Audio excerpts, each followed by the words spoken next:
My name is Daniel Conrad. Welcome to my Rise course on Articulate Rise about vision boarding, self-branding, and micro businesses. All right, so the first sentence behind this is develop systems. So don't necessarily develop a goal, but develop systems aligned to a goal. Okay, so we're going to be talking about vision boarding, self-branding, and micro businesses.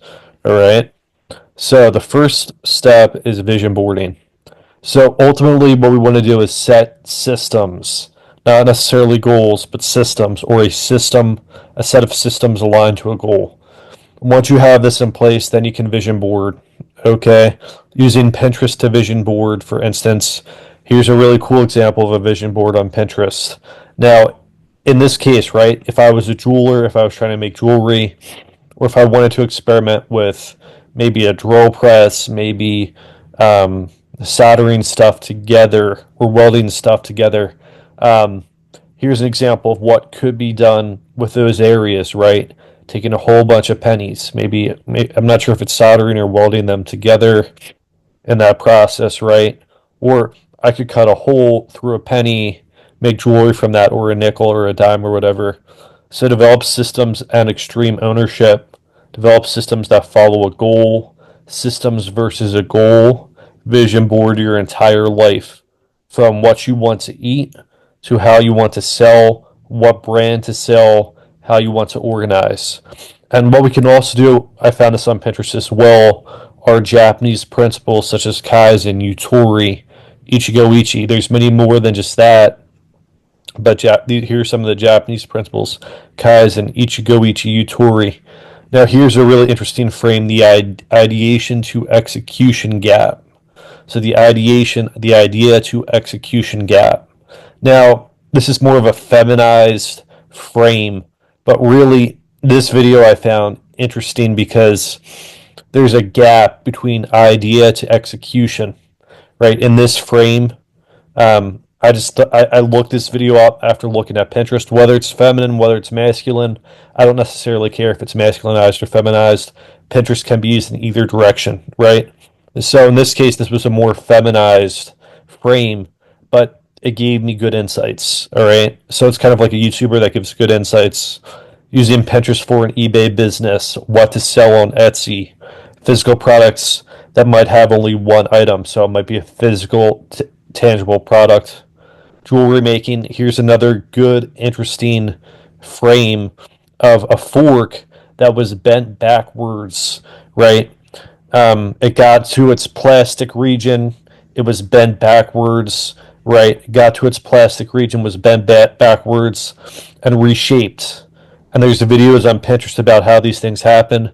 Pinterest is great for jewelers, for people who make jewelry. I thought that was incredibly interesting.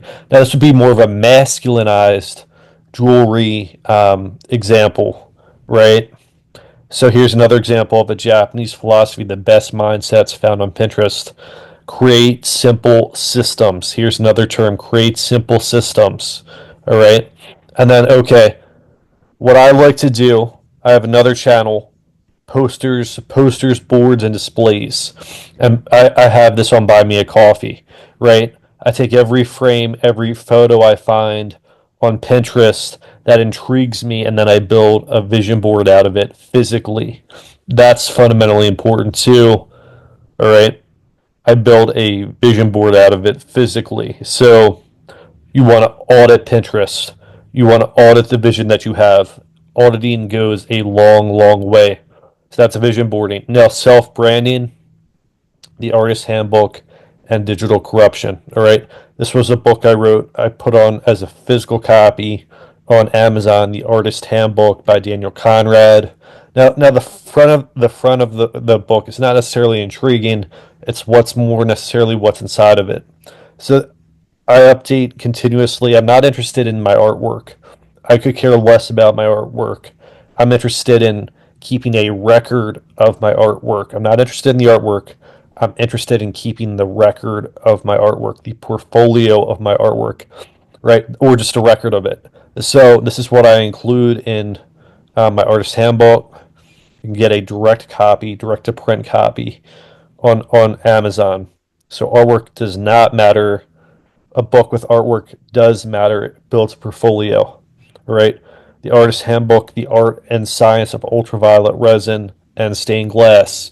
So what I do in this book is I combine UV resin with stained glass mosaic accent pieces together in one big portfolio and record of everything that I've created. It's a new technique, not traditionally used by most artists in this sense or hobbyists in this sense. Branding yourself is key. Amazon KDP has a book editor in it. The business principle, the burden falls on the consumer or the customer, the Amazon consumer or customer. Ultimately, you have an unlimited supply of books because the burden falls on the consumer or customer who will pay for the direct to print. It's about having a constant supply regardless without having to pay for a constant supply, understanding that a commission does exist in that case, but it's money you would never have if you never set up that Amazon KDP business yourself. Printify is similar, okay? Printify is similar. The printed shirts, clothing, calendars, mugs all fall on the consumer to be printed. If the design is awesome, it falls on the consumer, AAA, the customer, to buy that calendar, to buy that printified book. And this is how business should work. Everybody's worried about, well, I need all these things ahead of time. No, you don't. You don't need all these things ahead of time. Here's another example: Digital Corruption and Educator's Guide. I wrote about how the corruption of world star hip hop. I wrote about the corruption of modern day psychological operations within the United States and America, and how educators, why educators are quitting today, right? It's probably because of the habits of modern teens, the habits of Generation Z, Generation Alpha, the habits of what's on social media. Now, this was an ebook, but I'm working on a actual digital direct to print copy of this that I'm going to have as a physical, more expansive copy. Of course, it's going to be a higher tier, but this is an example of I can have a paperback of this, charge a little bit more than $11.99. I can have a hardcover of this, charge a lot more. So making beautiful content. A great artist throws away their artwork because a portfolio is more important that shows all the artwork than the art itself, or having a record of the art that was created. So here's a portrait I did in about 5 minutes. All right, more than 5 minutes, and then using filters, Colorify AI, Pick SVG, and Lunapic. Right, here's one of my bird, Connor. He's a conure, so it's Connor the conure, right? And we're in the last example, micro businesses. So this is a different topic, a different channel I want to make called Abnormal Fitness. All right, this is for people who were on psychiatric medications and maybe they feel lethargy from psychiatric medications. I have some lived experience in this case, and I can also say I have a background, I have a human kinetics degree. So I feel I'm not necessarily a personal trainer, so there's a disclaimer. I'm not a personal trainer, but I have a background in human kinetics. Um, so psychiatric meds cause lethargy and waking. People still need them, however, to function. A big significant portion of people are on psychiatric medications. I am no personal trainer, but I do have a degree in human kinetics, so that's the disclaimer there. I'm not telling you what to do. I'm just showing you some of my habits. I'm not telling you what to do. I'm showing you some of my habits. Now, psych meds are greatly debated. All right, the biggest example of psych meds would be Zyprexa and the extreme weight gain that can happen with Zyprexa. So improving fitness because of how sugar is craved when on psych drugs. I have the lived experience that can testify to that.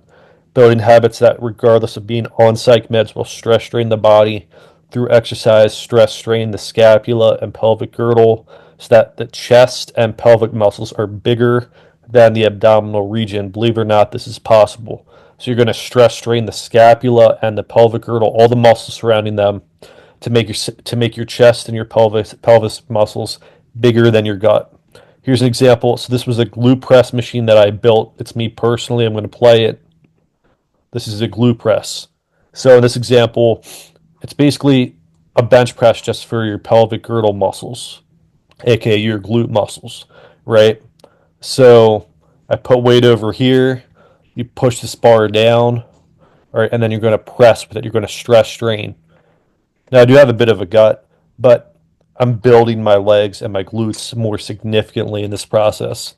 This is a good example of a habit of a machine to build, right? So this is a glute press.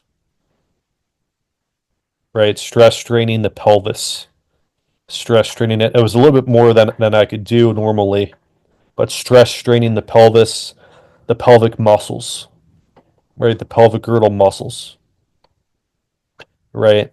So that was a glute press that I built. Now, building habits through exercise literature.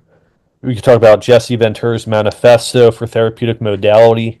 We could talk about Anthony DiClementi's Biohacker's Guide, Timothy Ferriss' The 4-Hour Body, and The 4-Hour Chef. So this was the conclusion of my course, Vision Boarding, Self-Branding, and Micro Businesses. My name is Daniel Conrad.